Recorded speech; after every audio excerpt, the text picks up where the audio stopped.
Masechet Baba Batra Daf P, on commence Bezrat Hashem à la Mishnah. Aloker perot shovach mechavero, mafriach brecha rishona. Aloker perot shovach mechavero, celui qui achète les petits du pigeonnier de son ami. C'est-à-dire, il lui dit, je te laisse les couples que tu as, leurs petits, je les prends, je les achète. Mafriach brecha rishona. Il doit toujours laisser avec les parents le premier couple de petits qu'ils ont. Parce que les pigeons, les colombes, ont comme nature toujours de faire, donc elle fait toujours 2 œufs, un qui sera mâle et un qui sera femelle. Et ces 2 œufs-là, ces 2 oisillons, ils vont grandir et ils seront comme un nouveau couple, et ainsi de suite. Maintenant, celui qui achète tous les petits du pigeonnier de son ami, en fait, il ne veut pas prendre tous les petits. Parce que s'il prend tous les petits, les parents ils vont s'en aller avec les petits, et donc le vendeur il va rester, il va se retrouver avec un pigeonnier vide. Il n'aura pas de quoi le reproduire. C'est pour ça qu'il est clair et évident que l'acheteur doit laisser là-bas un peu. Qu'est-ce que c'est un peu? Brecha Rishona. Brecha Rishona, c'est le premier couple. C'est-à-dire les premiers petits des couples qu'il y a dans le pigeonnier, il doit les laisser avec les parents de manière à ce que ils s'attachent ensemble, ils soient ensemble, et qu'ils ne se sauvent pas du pigeonnier. Perot Kaveret, celui qui dit maintenant à son ami, j'achète tous les petits de ta ruche, toutes les petites abeilles de ta ruche. Notel Gimel Nechilim, ou Mesares. Il prend les 3 premiers groupes, les 3 groupes qui sortent de la ruche, c'est-à-dire en fait les abeilles elles font des petits, et il y a un groupe qui sort comme ça, et il les prend.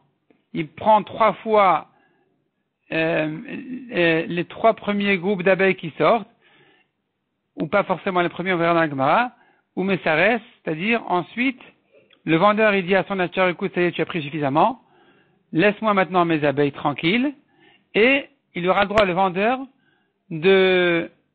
d'empêcher ces abeilles de se reproduire, de manière à ce qu'elles fassent plus de miel. Chalot vache, celui qui dit à son ami, je t'achète tes gâteaux de miel de la ruche, manière bet chalot, il doit laisser aussi 2 gâteaux de miel dans la ruche pour que les abeilles puissent se nourrir de ça. Nezetim la côte, il achète des oliviers à couper, manière chez Grofia, il doit laisser 2 branches. Dans tous ces cas-là, on voit que l'acheteur n'a pas le droit de tout prendre. Il est obligé de laisser un petit peu au vendeur, de manière à ce que le vendeur puisse se reproduire, continuer, etc. Demande à Gemara pourquoi il a dit concernant le pigeonnier, il prend les premiers petits. Pardon, il laisse au vendeur les premiers petits, il prend le reste. Ve'atana brecha rishona ushniya. Pourtant, on a une braïta qui dit brecha c'est le couple, les petits qui naissent. Premier et deuxième, il doit laisser au vendeur. Ça contredit la Mishnah qui a dit qu'il est suffisant de laisser au vendeur que le premier. Amar Avkana lokashia. Il répond Avkana lokashia. La haleima. Ce qu'on a dit premier et deuxième. Premier, ça veut dire les premiers petits des pigeons qu'il y a dans le pigeonnier. Deuxième, ça veut dire les premiers petits des premiers petits. C'est-à-dire que quand c'est maintenant, il a laissé au vendeur ses premiers petits dans 2 mois eux-mêmes vont avoir des petits, des oisillons, il devra les laisser eux aussi au vendeur. 3 générations. Et la Gemara demande pourquoi. Maishna Ima, en quoi est différente la mère à la première génération, où tu me dis, il faut lui laisser ses petits pour que elle ne se sauve pas, pour qu'elle ait avec qui être. De mitstavta abrata, elle s'associe, elle se rattache à sa fille, ve'azuga de shavkinala, et disons à son mari. C'est-à-dire que tu laisses maintenant avec cette colombe son mâle et sa petite, ses premiers petits, de manière à ce qu'elle ne cherche pas à se sauver et qu'elle ait assez de vie sociale intéressante là où elle est. Inami, alors pourquoi il faudrait laisser avec les premiers petits, leurs petits à eux-mêmes, qui sont la 3e génération, on devrait dire sur les premiers petits aussi, que on pourrait leur prendre tous leurs petits, et quel est le problème? Ils vont pas sortir de là-bas parce qu'ils ont avec qui être, ils ont qui avec qui rester. Elle pourra rester avec ses parents. Titstavta Aïma. Elle a qu'à rester donc avec sa mère. Ve'azug adeshav kinana. Et son mari et son mâle. Pourquoi tu as besoin de lui laisser aussi ses petits, alors qu'elle a la génération d'avant, et elle a son mâle? Répond la Gemara, c'est différent. Ima abrata mitztavta. La mère se rattache à sa fille. Si sa fille est avec elle, elle se contente, elle ne va pas chercher plus que ça. Brata aima lo mitztavta. Mais la fille ne va pas se contenter de rester avec sa mère. Elle aura besoin de ses petits à elle-même pour rester ici. C'est pour ça qu'il faut laisser 3 générations. Une fois qu'il y a 3 générations qui sont restées chez le vendeur, c'est bon, ils vont plus se sauver parce qu'ils sont déjà minyan presque. Ils ont un grand groupe, ça va, ils peuvent s'arranger entre eux. Et donc, dorénavant, l'acheteur peut prendre tout le reste. Perot kaveret notel gimel nechilin mesares. On a vu concernant les fruits de la ruche, c'est-à-dire les petites abeilles, quand je dis je t'achète toutes les petites abeilles, toutes les petits de tes abeilles qui vont naître cette année, il prend gimel nechilin, 3 groupes, ou mesares. Bema mesares, qu'est-ce que ça veut dire qu'il est mesares? En général, mesares, ça veut dire il leur fait qu'ils ne puissent plus avoir d'enfants, de petits. Amar Rabbi Damar Shmuel bechardal.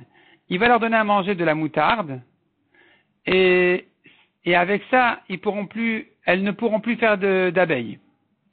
Amr ben Marava Mishmed Rabbi Yossi bar Hanina. On dit en Eretz Yisraël au nom de Rabbi Yossi bar Hanina, lo chardal mesarsan. C'est pas qu'en fait, la moutarde a un effet physique sur les abeilles qui fait qu'elles ne peuvent plus avoir de petits.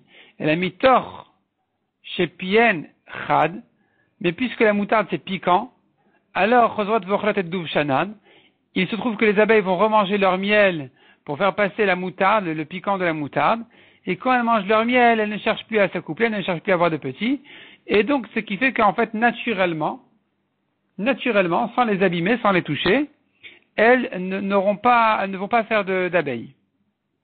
Et ça, il faut laisser donc, et ça, le vendeur a le droit de faire de manière à garder son miel, de manière en fait à ce que ces abeilles ne fassent plus de petits, et au contraire, et plutôt qu'elles s'occupent de lui faire du miel.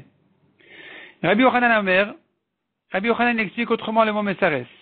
Le mot mesares ici a un autre sens complètement. Notel shlosha nechilin beserus. Il prend 3 nechilin, 3 groupes d'abeilles beserus. 1, 8, 1 an. 1, 8, 1 an. Il prend le premier, le 3e et le 5e. Parce que plus ça va, moins les abeilles elles sont bonnes.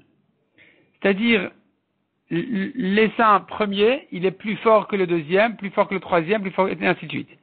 Donc pour ne pas que l'acheteur y prenne les 3 premiers, et que le vendeur se reste qu'avec les mauvaises abeilles, on lui dit de prendre 1 sur 2. Ce qu'on appelle serous. Un 8, 1 an, un 8, 1 an, ça s'appelle aussi serous. Rien à voir avec le serous physique où il ne peut plus avoir d'enfants. Le matni tatana, selon la braïta, on enseigne, notel gimel nechilin beze acharze. L'acheteur, il peut prendre les 3 premiers groupes, mikanvel achanotel achat mani achachat. Dorénavant, il prend 1 sur 2. Après les 3 premiers, il prend 1 sur 2. Donc la Mishnah qui dit prend les 3, c'est les 3 premiers. Ou mesares, ça veut dire, et ensuite, dorénavant, il prend 1 sur 2. Chalot vache manière chalot vechule, on a dit que les gâteaux de miel de la ruche, celui qui les achète, il a quand même l'obligation d'en laisser 2. Pourquoi laisser 2? Pour nourrir les abeilles qui restent dans la ruche. Rav Kana vient avec un chidouche. Il dit sache que le miel de la ruche est considéré comme un aliment, et donc il a toute la halakha de touma d'aliments, c'est-à-dire les aliments qui peuvent recevoir de la touma. La réception de touma d'un aliment existe dans le miel, il n'y a pas moyen de le sortir de là. C'est-à-dire il aura toujours une définition d'aliment qui lui permet de recevoir de la touma. Alma Kassavar, donc il pense Rav Kana. L'obé marchava, même sans penser, même sans prévoir qu'il va utiliser ce miel pour le manger, c'est considéré comme un aliment automatiquement. Métivé en objecte, Dvash bekaveret et nolochel velomashke. Le miel dans la ruche n'est considéré ni comme un aliment, ni comme un liquide. Donc il ne reçoit pas de touma du tout. Comment tu expliques cette braïta qui contredit Rav Kana? Amar Abaye, première réponse, dit Abaye Lotricha, et la Lotan Shtechalot. Cette braïta parle des 2 gâteaux de miel qu'on doit laisser dans la ruche, puisque personne ne va les manger, c'est pas considéré comme un aliment ni quoi que ce soit. Mais le reste est oui considéré. Rava Amar, Rabbi Elezeri. Rava, deuxième réponse, il dit cette braïta qui te dit que les gâteaux de miel de la ruche ne sont pas considérés comme des aliments du tout, en fait, elle pense comme Rabbi Eliezer. Cette braïta, c'est ce que dit, c'est l'avis de Rabbi Eliezer, qui pense, d'Etna, dont on a page. Rabbi Eliezer, il vient avec un chidouche concernant la ruche et il dit comme ça. Kaveret Vorim, on a déjà vu en haut, Kaveret Vorim, Rabbi Eliezer Omer, Areike Karka, donc Rabbi Eliezer considère la ruche comme un terrain, comme de l'immobilier, comme un terrain en fait. Et donc, ça aura toutes les halachot concernant les terrains. Vekotvin et la prousboul. Un emprunteur qui a une ruche, c'est comme un emprunteur qui a un terrain, et ça permet à son prêteur d'écrire un prousboul, qui, en fait, le prousboul, le sens du prousboul, c'est qu'il transmet, le prêteur, il transmet tous ses prêts au Beddin, ce qui va lui permettre de réclamer ses prêts même après l'année de la Shemitah. Alors que la Torah dit qu'après l'année de la Shemitah, il a perdu tous ses prêts, il n'a plus le droit de les réclamer. Et quand il a écrit le prousboul où il transmet ses prêts et ses dettes au Beddin, ça lui permet ensuite de réclamer ses dettes. Mais à condition que l'emprunteur ait un terrain, s'il a une ruche, ça va aussi. Vena mekabel touma bimkoma. La ruche ne reçoit pas de touma là où elle est. C'est pas un récipient, c'est comme de la terre. Ve'arode bimena beshabbat, chayav khatat. Celui qui tire le miel de la ruche pendant Shabbat, c'est comme s'il avait cueilli une pomme de l'arbre. Il est chayav khatat. Chachamim omrim, Chachamim me disent non, la ruche c'est quoi? C'est pas attaché à la terre, c'est pas un terrain. Donc, premièrement, un kotvin à la prousboul, c'est pas suffisant pour le prousboul. Si l'emprunteur a une ruche, tu ne pourras pas, toi le prêteur, faire un prousboul pour autant. Il faut qu'il ait un terrain. Deuxièmement, venak et karka. Donc, en côté la prousboul venak et karka, c'est pas comme un terrain. Ou mekabel touma bimkoma. Et donc, elle reçoit de la touma sur place. Même là où elle est, elle reçoit de la touma déjà. Ve'arode mena Shabbat patour. Et celui qui prend le miel, qui tire le miel de la ruche pendant Shabbat, il est pas chayav. C'est pas comme quelqu'un qui a cueilli une orange, une pomme. Qu'est-ce qu'il a fait? Il a pris du miel de la boîte. Il n'a rien fait. Il est patour. Et donc, tu vois ici, que pour Rabbi Eliezer, la ruche, c'est comme un terrain. D'après lui, tu peux comprendre, Avreta qui avait dit, que le miel dans la ruche, les gâteaux de miel ne sont pas un aliment du tout. Et Rav Kana, il pense comme les Chachamim qui disent, que c'est pas comme un terrain. Donc le miel, c'est un aliment. Amar Rabbi Elazar, Maïtamad Rabbi Eliezer. Il a expliqué Rabbi Elazar ben Pedat, quelle est la raison de Rabbi Eliezer, le Tana, qui pense que c'est comme un terrain. Pourquoi il pense qu'une ruche c'est comme un terrain? C'est écrit dans la passage qu'il a trempé sa canne dans la forêt du miel. Quel rapport entre la forêt et le miel? Et la lomar c'est pour te comparer le miel à la forêt. De même que la forêt, celui qui va cueillir pendant Shabbat, il est chayav khatat. Pareil pour le miel, il est chayav khatat, celui qui a tiré le miel de la ruche pendant Shabbat. Donc tu vois de là que c'est considéré comme un terrain, et ça c'est la raison de Rabbi Eliezer. Rav Kana pense comme les Chachamim, qui disent que c'est pas un terrain. Si c'est pas un terrain, le miel peut être considéré comme un aliment. Métivé. La Gemara continue à objecter. Dvash hazav mikavarto. Le miel qui coule de la ruche, et donc il est sorti de la ruche. Ici, Rabbi Eliezer ne pourra plus nous aider, parce que le miel est déjà sorti de la ruche, donc c'est plus considéré comme un terrain. Et pourtant, la Braïta nous dit enolo ochel velo mashke. C'est ni un aliment, ni une boisson, pas un liquide, pas un aliment, ça ne reçoit pas de touma du tout. Bishlam ala abaye nicha. Selon Abaye Sava, on pourra répondre ici aussi qu'il s'agit du miel qui est réservé aux abeilles, les 2 gâteaux de miel qu'on laisse pour les abeilles. Ça, c'est sûr que c'est pas un aliment. Peu importe si c'est resté dans la ruche, que si ça a coulé, c'est sorti de la ruche, c'est pas un aliment. Et là, le Rava Kashia, mais pour Rava qui a dit que Rava qui n'a pas voulu interpréter la Braïta en disant c'est les 2 gâteaux de miel et tout ça. Donc pour lui, la solution de trouver un cas où c'est pas considéré comme un aliment n'aurait été que de dire selon Rabbi Eliezer, qui pense que c'est comme un terrain. Mais une fois que le miel a coulé de la ruche, Rabbi Eliezer ne va plus nous aider. Parce que c'est plus un terrain maintenant, c'est sorti de la ruche. C'est comme la pomme qui est tombée de l'arbre. Et donc, ici, même Rabbi Eliezer serait d'accord que c'est un aliment, d'après Rav Kahana qui a dit que c'est toujours un aliment. Comment Rav Kahana va s'arranger avec cette braïta, selon Rava? Amar Rav Zvid Kegon Shezav al-Gabe Klimaus. Il répond Rav Zvid, première réponse, le miel a coulé sur un récipient sale, donc on ne va pas le manger. Selon Rabbi Eliezer, dans la ruche, ce n'était pas considéré encore comme un aliment. Une fois qu'il a coulé de la ruche et qu'il est arrivé directement dans un récipient sale, personne ne va le manger non plus. Ravacha bar Yaakov Amar Kegon Shezav al-Gabe Kaskasim. Ravacha, il dit, c'est, le miel a coulé sur des brindilles, donc c'est irrécupérable. Et donc, ça c'est pas considéré comme un aliment. D'après lui, si ça avait coulé dans un récipient sale, encore ça aurait pu être considéré comme un aliment. Mais puisque ici ça a été perdu directement, de la ruche au brindis c'est fini, donc c'est pas considéré comme un aliment. Métivé, on objecte encore une objection. Dvash bekavarto, le miel dans la ruche. Eno, l'ochel velamashke, n'est considéré ni comme un aliment, ni comme une boisson. Rishev alav le'achila, s'il a eu il a pensé à le manger en tant que solide, en état solide, metamet ou matochalin. Ça reçoit de la touma comme un aliment. Les mashkin, il a pensé le boire, metamet ou matmashkin. C'est considéré comme un liquide qui reçoit de la touma. Bishlam al Abaye nicha, selon Abaye ça va. Rav Kahana qui a dit, a priori, c'est considéré comme un aliment. Et ici, nous avons une braïta qui dit qu'il a fallu qu'il y pense pour que ce soit considéré comme un aliment. C'est pas un problème pour Abaye. Abaye va te dire qu'il s'agit de 2 gâteaux de miel qui sont restés dans la ruche, qui ne sont pas automatiquement comme un aliment, mais s'il a pensé, il a prévu de le manger, de le boire, alors dorénavant, ça va lui être considéré comme un aliment ou un liquide qui reçoit de la touma. Et là, les Ravakashia. Mais d'après Rava qui a dit que Rav Kahana, lui, pense, comme les Chachamim, que le miel est considéré comme un aliment. La braïta qui te dit que c'est pas considéré comme un aliment, c'est Rabbi Eliezer qui dit que c'est comme un terrain, que la ruche est comme un terrain. Donc, ici, cette braïta qui va nous dire, il faut avoir une pensée pour que ça devienne un aliment. C'est problématique, cette braïta. Parce que, selon Rav Kahana, même sans penser, c'est un aliment. Selon Rabbi Eliezer, même la pensée ne va pas le transformer en aliment, parce que pour lui, c'est un terrain. C'est comme si tu pensais sur un arbre que tu veux le manger.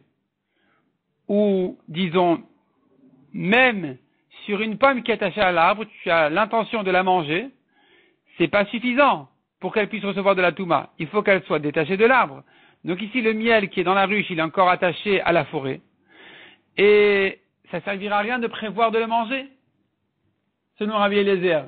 Donc la réponse de Rava qui dit ça va comme Rabbi Eliezer ne va pas nous aider ici. Amalecha Rava taritzachi. Rava dit non, il faut expliquer la braïta autrement. Il faut l'interpréter autrement.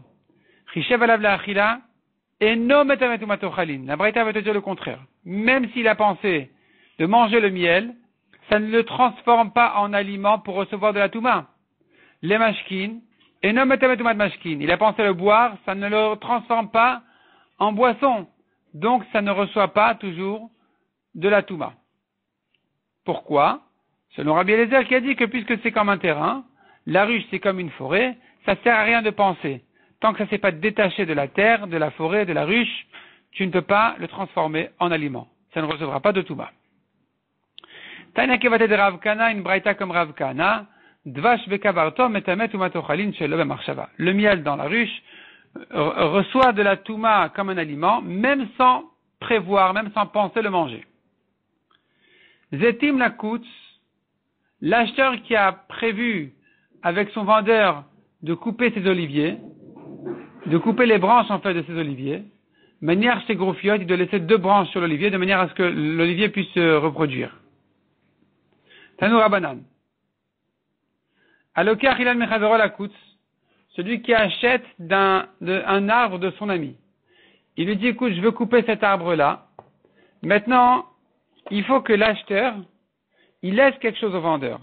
Si c'est un arbre qui peut repousser, il n'aura pas le droit de le couper complètement, de le raser complètement. Il doit laisser un petit peu de l'arbre de manière à ce que l'arbre puisse repousser. Combien doit-il laisser de l'arbre pour qu'il puisse repousser, ça dépend de l'arbre. Il y a des arbres où il faut couper plus haut ou bien plus bas. Il y en a d'autres qui de toute façon c'est irrécupérable. Une fois que tu as coupé l'arbre, il ne va plus jamais repousser. Et donc autant le raser. Et ça justement, on va rentrer ici dans les détails pour savoir exactement comment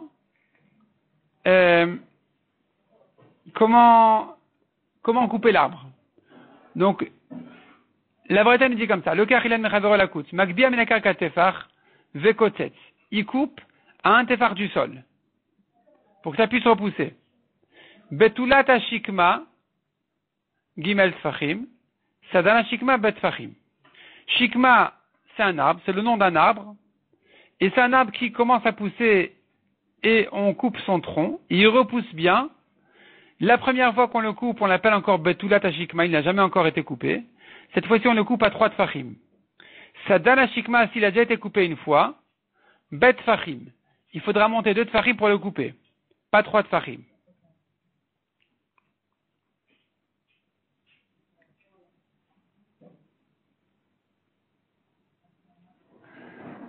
Bekanim ou begfanim, des roseaux ou des vignes, minapka kulemala. Il y a une espèce de bouchon dans le roseau ou dans l'arbre du raisin. Le bois, il s'élargit un petit peu et ensuite il se rétrécit. C'est ce qu'on appelle le pkak, le bouchon. Depuis là-bas, vers le haut, il peut couper, ça va repousser. Bedkalim ou be'arazim, pour des palmiers ou des bois de cèdre, des arbres de cèdre, chofer ou mesharesh, il peut creuser et déraciner complètement. Les fichen gizan marif, car de toute façon, le tronc ne va pas repousser. Demande la Gemara. Uvtulat hashikma gimel tfachim beinan, concernant betulat hashikma, la shikma qui n'a jamais été coupée, on a dit il faut monter 3 tfachim avant de le couper. Demande la Gemara, ah bon, il nous faut monter 3 tfachim? Veramini. Alors nous avons une Mishnah qui contredit cette halakha. La Mishnah dit En kotetin betulat ashikma bashvi'it. On n'a pas le droit de couper la shikma pendant l'année de la Shemitah, mipnei sheyavoda. Ça s'appelle travailler l'arbre. Ça va lui permettre de mieux repousser. Rabbi Yehuda Omer kedarko asur. Rabbi Yehuda dit le couper comme son habitude c'est interdit. Et là, qu'est-ce qu'il doit faire pour le recouper en l'abîmant? Pour ne pas que ça s'appelle un travail de l'arbre, Magbiai yud tfachim vekotetz, soit il monte 10 tfachim et il coupe, et là vraiment il abîme l'arbre, ogomem me'ima aretz, ou bien il le rase à la terre. Donc tu vois de là, me'ima aretz ou des cachets. Pour abîmer l'arbre, ce qui est permis pendant la Shemitah, il faut le raser à terre. Ha'idach ma'alela. Mais si tu montes un peu, un tefar, 2 tfachim, c'est déjà bien pour l'arbre. C'est pour ça qu'on va l'interdire pendant l'année de la Shemitah, parce que tu es en train de travailler l'arbre. Mais ici, concernant la vente de cet arbre-là, on devrait permettre, dès qu'il est monté 1 ou 2 tfachim, ça devrait déjà permis suffisant, parce que tu es en train de me dire que pendant la Shemitah, c'est interdit parce que ça améliore l'arbre. Donc, ici, ça devrait être permis pour l'acheteur de le couper à cette hauteur-là. Pourquoi tu dis de monter 3 tfachim? Amar Abaye répond Abaye. Gimel tfachim alela. Si mon 3 tfachim, c'est sûr que c'est bien pour l'arbre, il va bien repousser. Et donc, c'est sûr que maintenant, un acheteur, ce qu'il doit faire, c'est de monter 3 tfachim de manière à certifier que l'arbre va bien repousser. Mais il m'arrête, vadaï caché là. Si le rase à terre, c'est sûr que ça abîme l'arbre. Et de même, au-dessus de 10 tfachim, c'est sûr que ça va l'abîmer. Et donc, c'est ça, ça sera permis pendant l'année de la Shemitah parce qu'il n'est pas en train de travailler l'arbre. Mikan vaelach, mais de 0 à 3 ou de 3 à 10, l'homme ikche caché là, vela vilouye ma'alela, c'est ni mal, ni bien. On ne sait pas ce que ça va faire à l'arbre, ça peut être mauvais, ça peut être bien, on ne sait pas comment il va réagir. Et donc, Gabe Shvit Avdinan Mide, Devadaï Kachela. Concernant la Shemitah, il faut faire quelque chose qui est certain que ça va abîmer l'arbre, de manière à ne pas rentrer dans un problème de travailler l'arbre. C'est pour ça que on ne va pas se permettre de rentrer dans cette marge-là de 0 à 10. Soit 0, soit 10. Entre 0 et 10, ça peut l'améliorer, donc c'est interdit. Gabe Mekachou Memka, mais concernant le commerce, Avdinan Mide, il faut faire une chose, des Vadaï Maïla, qui est sans doute bien pour l'arbre, va l'améliorer. Or, de 0 à 3, ça peut l'abîmer, ou l'améliorer. De 3 à 10, pareil. Mais à 3 tfachim pile, là, c'est sûr que c'est bien pour l'arbre. Bedkalim ou Be'arazim.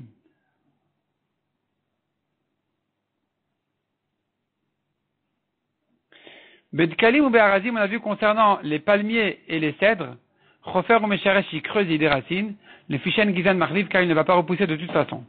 Demande à Gemara Ve'erezen Gizan Machlif, est-ce que le cèdre ne repousse pas? Veha Darish Rabichia Barlouliani. Pourtant, Rabichia a fait une dracha sur un pasouk. Maïdirtiv, que veut dire le pasouk qui compare le tzaddik au palmier et au cèdre? Tzaddik katamar ifrach, que eres valevanan isge. Donc le tzaddik est comparé ici au palmier, il va fleurir et pousser comme un palmier, et il va grandir comme un cèdre. Imne martamar la manemar erez. Vimnemar erez la manemar tamar. Si tu le compares au palmier, pourquoi tu le compares au cèdre?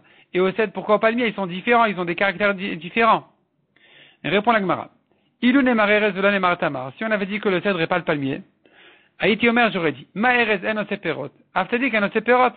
De même que le cèdre n'a pas de fruits, le tzaddik non plus n'a pas de fruits, donc peut-être qu'il n'aura pas d'enfant tzaddik, ou peut-être qu'il ne va pas profiter du salaire de ses mitzvot dans ce monde-ci aussi.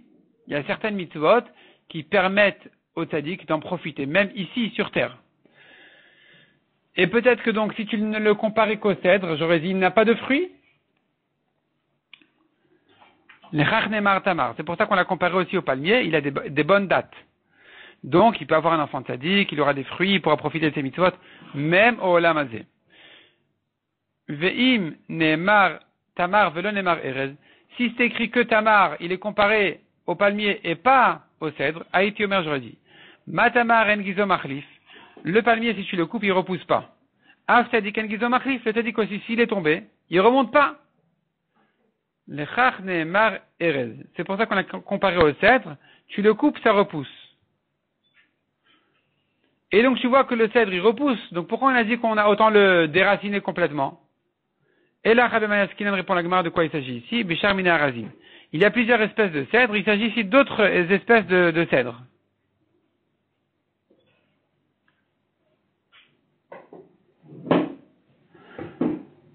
Keder Rabba Baravuna. Comme il a dit Rabba Baravuna, Damar Rabba Baravuna Amre Berav, on dit au Batamidrash, Yud mina arazim. Il y a 10 espèces de cèdres. Shenemar.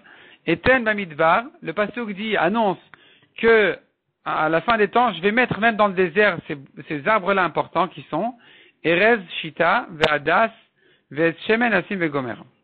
Et l'Agma nous explique de quoi il s'agit, à quoi ça fait allusion, tous ces noms d'arbres-là, qui sont Erez, qui sont Shita, Adas, etc. Et donc l'Agma nous explique à quoi ça correspond. En araméen, de leur temps, ils reconnaissaient ces arbres-là sous d'autres noms. Donc, Agma traduit le mot du pasouk en araméen pour pouvoir repérer de quelle espèce de cèdre il s'agit exactement. Donc, Agma nous dit Erez Arza, Shita Tornita, Hadas Asa, Et Shemen Afar Sema, Berosh Brati, Tidar Shaga, Vetashur Shurvina. Ça, c'est la traduction de ces 7 noms d'arbres de Erez qui sont cités dans le pasouk. La Gemara demande, Hanezainave, on en a 7 ici. Tu m'as annoncé qu'il y en aura 10. Qui est à Ravdimi Amar, quand il est venu Ravdimi d'Eretz Israël, il a complété les 3 autres. Et il dit, Hosif Walen, Alonim, Almonim, Almogim. Et à nouveau, la Gemara va traduire dans leur langage connu à eux de quelles espèces exactement il s'agit. Alonim, c'est Boutne, Almonim, c'est Blouté, Almogim, c'est Ksita. Des arbres importants. Ksita, c'est un arbre important qui pousse dans l'eau. Ikadamri, il y en a qui disent que les 3 autres cèdres font allusion à d'autres arbres que ceux qui viennent à citer, qui seraient plutôt Aronim, Harmonim, Almogim. Aronim, c'est Aré. Harmonim, c'est Doulvé, les marrons apparemment. Almogim, Ksita. Ksita, comme on a dit, c'est un arbre cher qui pousse dans la mer. Et ça fait donc les 10 espèces de cèdres. Et avec ça, on va comprendre qu'en fait, le cèdre qui ne repousse pas, autant le déraciner. Pour l'acheteur aura le droit de le déraciner. Mais si il a comme nature de 8 repoussés, qui est le cèdre à qui a été comparé le tzaddik, celui-là, effectivement, il faudra faire attention, ne pas le déraciner complètement, mais de le couper à une hauteur qui va lui permettre de repousser.